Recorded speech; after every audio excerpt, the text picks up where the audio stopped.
What's up, Harris Creek Nation? It's your boy Jackson. I'm here with my good friend Jared and Derek. and Nate's here too.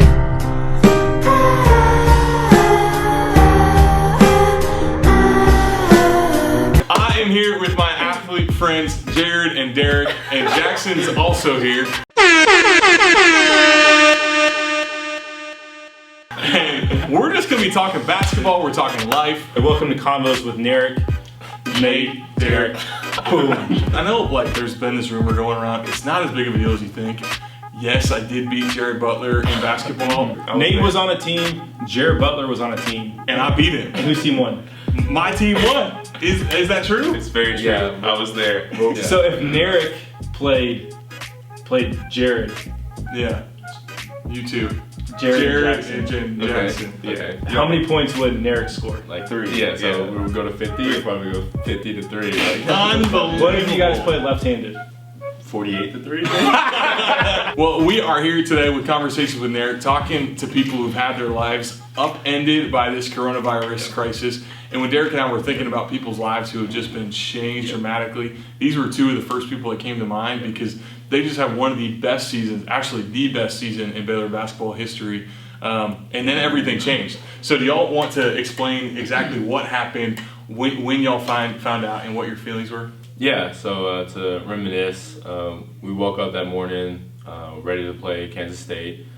And on ESPN, all you hear is, the Big 12, the ACC, the Pac-12, all the Power 5 conferences, they're canceling their conference tournaments. That was it. And we were just stuck in a hotel waiting to leave to go back to Waco. Man, it was just heartbreaking and just unforeseen circumstances that none of us thought could happen. Yeah, just to go back even farther, like when we woke up Wednesday morning to get on the flight, to Kansas City, like there was not even like a thought in the back of my mind that we wouldn't play. It went from like that to not even playing within like 24 hours. Yeah. So it was just such a shock. Like it was hard to process it.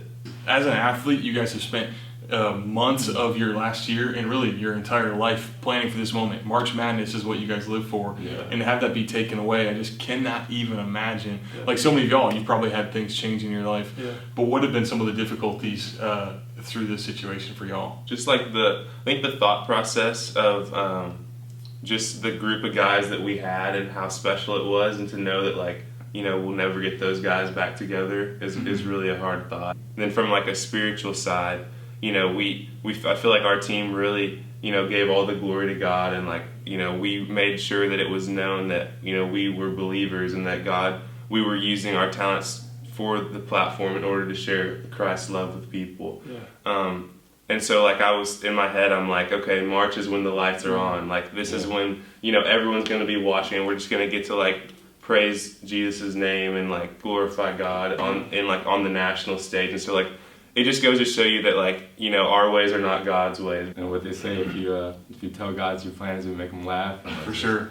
As you guys are reflecting back, and even as you're learning right now, how have you seen God moving in the season? What are opportunities that have come out of this, or what are things that God is teaching you? I think He's given me, or maybe Jackson, and maybe y'all too, is just a sense of peace. I think when I think about it, I think about how we try to follow God's plan, and we try to make sure we're doing everything we can to be according to God's plan. And this is a perfect time to rely on that. It gave me so much peace knowing that.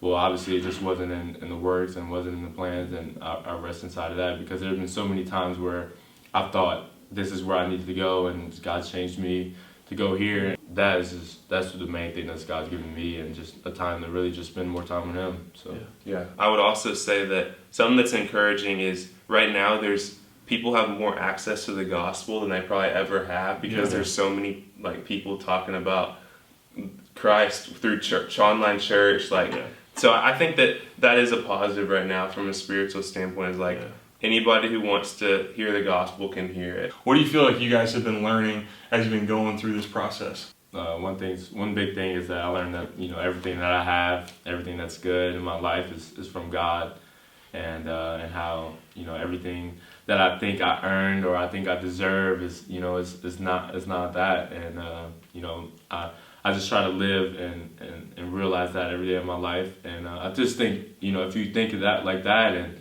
you realize that, then you're thankful for everything you have. You're grateful. You have humility. You don't boast about anything.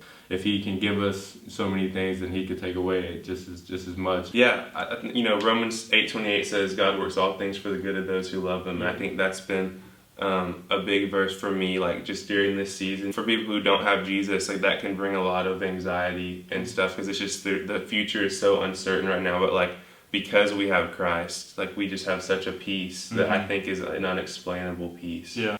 If we're hanging up a banner in the Farrell Center, what's that banner going to say? Yeah, I think that banner would say joy. That was kind of our team motto this year, and it's Jesus first, others second, and yourself third. And I think that the reason that our team was so special wasn't because of all the games we won.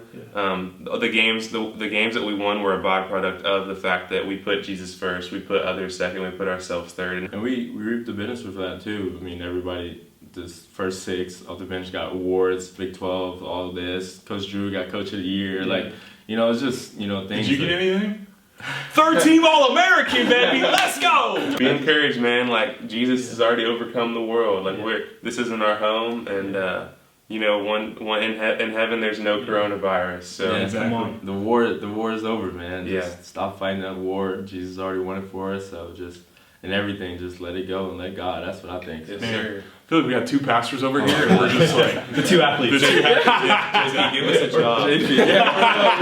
Sign me up. I'm challenged by you guys and, Yeah. and your faith because, like, in some ways, maybe we were more devastated the season that was canceled than you guys, man. which is like Yeah. that is encouraging that you guys are just holding fast to Christ. So I hope all of you guys can take something from this. for sure. Yeah, when I look at these two, I think of the verse in Timothy, 1st or 2nd Timothy. It's somewhere in there.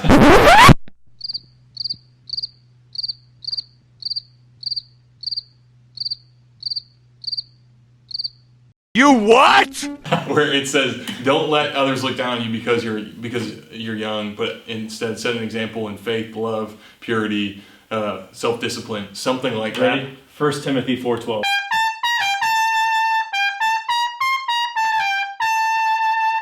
But that's what these two have done. Yeah. They're setting an example for all of us and how to live out their life. So whether you're 12 watching this or 72, whatever it is, you can set an example for everyone else watching you on how to love Jesus. So be encouraged. Jesus wins, and we'll talk to you soon.